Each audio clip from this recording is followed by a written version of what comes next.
Salut à tous, aujourd'hui c'est épandage d'engrais avant les semis de tournesol.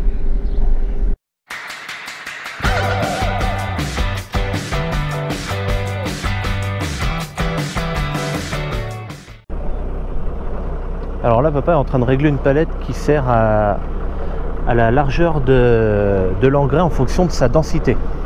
Voilà, donc ça se fait à coup de marteau parce qu'évidemment tout est pourri sur l'épandeur. Donc ça joue plus très bien. Alors là on peut voir la roue derrière qui est relevée. Donc papa est en train d'accélérer, donc je vais me tourner un peu. Et quand il va avancer, il va faire descendre cette roulette là, qui est une roue squelette, on appelle ça. Aïe aïe aïe aïe aïe aïe. Bon là on voit quasiment plus, mais la roulette à l'arrière fait tourner les tapis roulants en fonction de la vitesse d'avancement. Alors là j'y mets un engrais NPK, c'est du 0,25-20. 0 pour 0 unité d'azote, 25 pour le phosphore et 20 pour le potassium. En fait si tu veux je mets pas d'azote parce que c'est pour le tournesol, donc il n'y en a pas besoin plus que ça, surtout qu'il y a eu un épandage de fumier ici. Je vais mettre un engrais starter au moment du semis. Tu verras ça peut-être la semaine prochaine quand je ferai la vidéo sur les semis du tournesol. C'est ce qu'on appelle un engrais de fond. Ok, donc il est appliqué comme ça sur la terre. Je pense qu'on va peut-être même y passer un coup de déchaumeur, mais très superficiel. C'est juste pour dire que ça reste pas trop en surface. C'est un engrais qui va dans le sol. Le phosphore, lui, il sert, puisqu'il n'y a pas d'azote, donc le phosphore, lui, il sert au développement des fleurs sur la plante, et puis également la résistance de la plante à certaines maladies ou des trucs comme ça. Le potassium, lui, sert plutôt au développement racinaire et au développement du fruit de la plante. L'azote, lui, il n'y en a pas, ça fait 14 fois que je le dis, mais ça sert surtout au développement des parties vertes de la plante. Donc là, papa utilise le GPS qui est plutôt utilisé avec le pulvé normalement. Il sert simplement de barre de guidage, hein, parce que le distributeur d'engrais étant très ancien, on ne peut pas le raccorder avec le GPS. Le GPS, je m'en sers aussi de barre de guidage sur le quad quand je fais l'épandage des granulés à limaces, parce que l'épandeur épand sur 24 mètres. Et le pulvé, lui, il épand sur 32, donc je ne peux pas me baser sur mes passages de traitement quand je fais les granulés à limaces. Alors, du coup, j'ai mis une plaque en métal sur l'avant du quad et la ventouse du GPS se met dessus.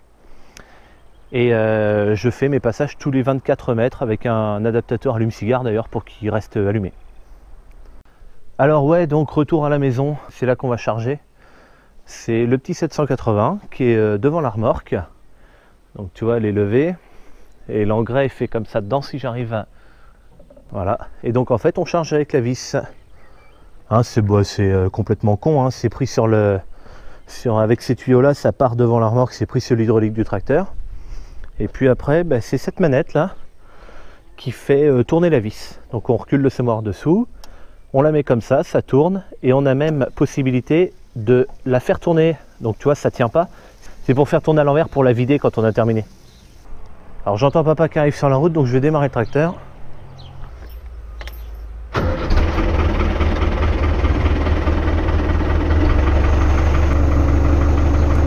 Donc là en fait j'y mets la petite barre là pour le coincer. Puis après on va accélérer un peu. Voilà, 1300, 1400 tours ça suffit.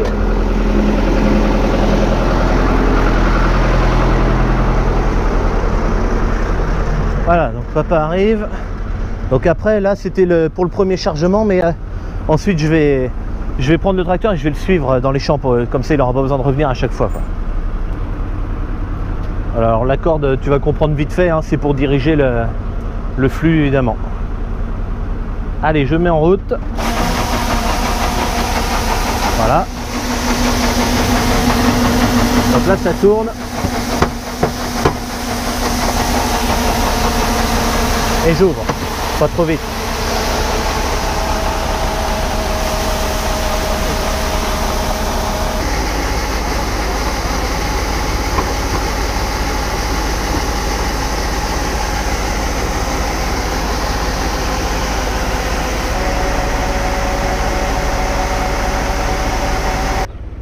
Et donc tu vois qu'on a fait une barre en haut pour fixer le haut de la vis sans fin.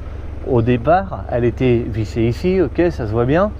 Et puis on s'est rendu compte que finalement ça faisait un peu travailler les portes, parce que malgré tout c'est quand même assez lourd. Donc on a très rapidement abandonné l'idée de la mettre ici, et donc on a fait un cadre en haut pour la mettre là-bas. Sinon les portes automatiques évidemment sont verrouillées là-bas, et quelque chose qu'on a fait en plus, c'est ces manettes là qui sont verrouillées. Là aussi c'est pareil, c'est pour éviter, parce que si tu veux, quand les portes automatiques sont fermées, il y a du grain dedans qui vient pousser dessus, puisqu'on lève, enfin du grain ou de l'engrais qui vient pousser dessus, et les portes automatiques poussent par le haut. Et qu'est-ce qui retient en bas? Du coup c'est ces manettes là. C'est pas d'origine, hein, c'est nous qui l'avons monté. Allez, bon papa est reparti dans le champ, donc on va prendre le tracteur puis on va le suivre. Allez.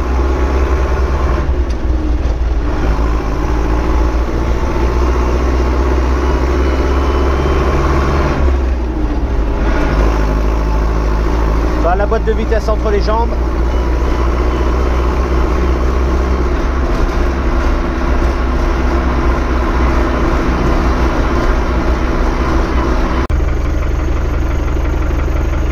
Bon je viens d'arriver, je me suis garé dans un petit chemin juste à côté du champ. Donc tu vois, papa est là-bas, il fait demi-tour là, je sais pas si tu le vois.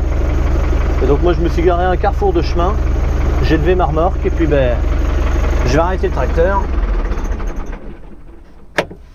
Voilà, puis on va attendre papa. Bon je vois papa qui revient, donc je vais aller remettre en route le tracteur. Alors voilà, écoute, je te dis à bientôt pour une prochaine, allez salut.